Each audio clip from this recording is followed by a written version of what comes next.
বন্ধুরা আপনাদেরকে স্বাগত জানাই কম্পিউটার হাউসে। আপনারা দেখতে পাচ্ছেন একটি ল্যাপটপ আমার কাছে রয়েছে। এটি একটি বেশ পুরনো ল্যাপটপ, লিনোভো কোম্পানির একটি ল্যাপটপ। এর মধ্যে 1 TB হার্ড ডিস্ক রয়েছে এবং 4 GB র্যাম রয়েছে।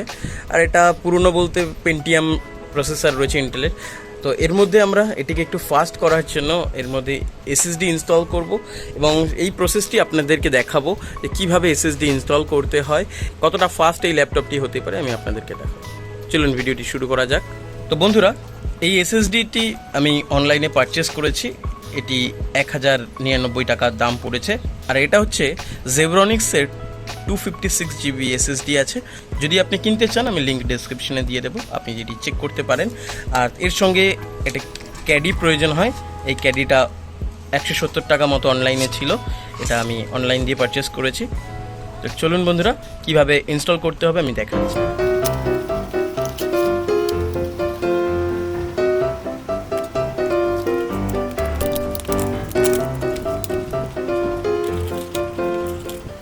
তো ক্যাডির সঙ্গে আপনি 4টে স্ক্রু পেয়ে যাবেন, একটা ছোট স্ক্রু ড্রাইভারও পেয়ে যাবেন।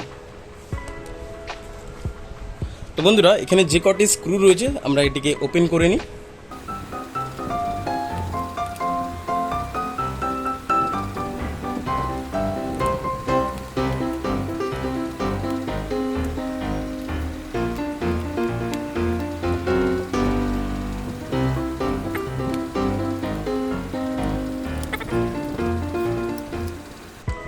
এই যে আপনারা দেখতে পাচ্ছেন ডিভিডি রাইডার, এই ডিভিডি রাইডারের জায়গাতেই আমরা ক্যাডিটিকে ইনস্টল করব। আমরা এই হার্ড ডিস্কের জায়গায় এসএসডিটাকে ইনস্টল করব। আমরা ক্যাডির মধ্যে হার্ড ডিস্কটাকে ইনস্টল করব।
বন্ধুরা, এরপরে আমরা ল্যাপটপটিকে অন করব।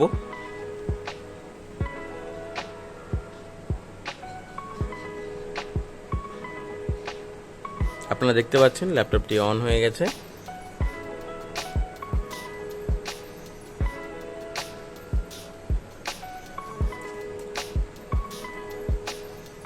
আর এর মধ্যে আমরা উইন্ডোজটি ইনস্টল করে নিয়েছি। আর নেওয়ার পর দেখতে পাচ্ছেন কত তাড়াতাড়ি এটি ওপেন হয়ে গেল। আপনারা দেখতে পাচ্ছেন এই সি ড্রাইভটি হচ্ছে এসএসডি এবং অন্যান্যগুলো হচ্ছে হার্ড ডিস্ক। সো বন্ধুরা, আপনারা দেখতে পাচ্ছেন আপনারা এইভাবে এটিকে ইনস্টল করতে পারেন। যদি ভিডিওটি ভালো লেগে থাকে ভিডিওটিকে লাইক করুন, শেয়ার করুন এবং আমাদের এই ইউটিউব চ্যানেলটিকে সাবস্ক্রাইব করতে ভুলবেন না।